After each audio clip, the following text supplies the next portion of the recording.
tell me what kind of a move that Ryan Howard's doing here to Caitlin Clark. The Caitlin Clark-Paige Becker showdown was supposed to be the marquee event for the WNBA. And with 2.1 million people tuning in, it was an opportunity for the league to show off the best it has to offer. But that's not what happened. While Caitlin and Paige put on a good show, the real story wasn't the buckets. It was the whistles. The refs were missing calls left and right, but this time, the media didn't let them off the hook. They were savagely called out on live TV. And now, the mainstream media is torching the WNBA and the commissioner on a national scale. I'm going to show you all of it in this video. It's brutal. And now, Cathy Engelbert, who's dismissed the reffing issues, is in the hot seat. Change could finally be coming, whether she likes it or not. I've got all the receipts coming up, but first, like this video, every like equals a new whistle for the ref. Because apparently, theirs are broken. And subscribe for more Caitlin Clark and WNBA updates.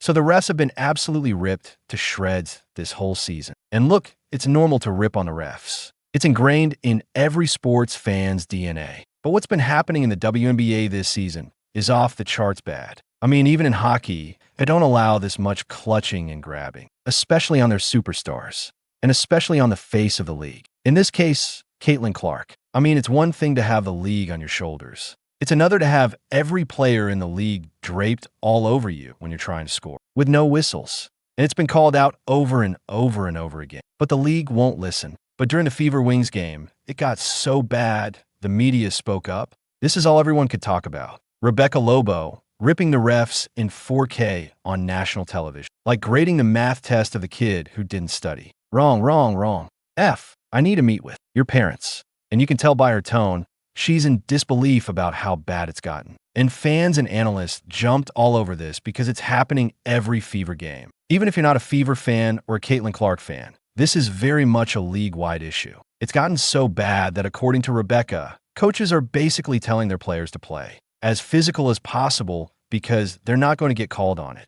In other words, this is a systemic problem. And then it got worse because Rebecca and her broadcast partner Ryan Rucco dropped this about Paige Beckers. If this doesn't tell you there's a problem in the W, I don't know what will. Paige had to basically relearn how to defend while fouling, undoing all the good habits she was taught at UConn. It's not like she learned her craft at upstairs Hollywood Medical College. Drop a comment if you understand that reference. Anyway, just when you think things were bad, they got worse. In her recent game against the Sun, Caitlin Clark and the Fever were roughed up with elbows to the head, excessive touching and feeling, the standard Indiana Fever experience. Two big things happened. First, there was this exchange where Caitlin was having what seemed to be a calm conversation with the ref, but then snapped at him, apparently saying, "That has nothing to do with it. Are you effing kidding me?"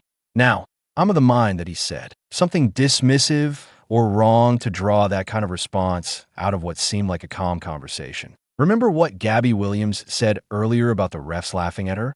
Dismissing players seems to be in the playbook, and the fact that she didn't get a technical for blowing up, telling him to grow up after the fact, makes me think he knows he said something he shouldn't have. But then there's this. Caitlin got injured again, and this was the quote that got everyone talking. Caitlin Clark's brother went on X and posted that this was on the refs. But that was just the appetizer. What happened next made this a national story. The Washington Post just released an article that goes scorched earth on the WNBA refs and Cathy Engelbert. Just listen to how it starts. Is the officiating. First, there have been 141 injuries since opening day. Keep in mind, there are only 179 active players in the league, and teams have only played about half the season. Second, the article says point blank, this is killing the league. It's not what fans want, and it's Cathy's fault for allowing it. And now she's in the hot seat because until now, she hasn't taken this seriously.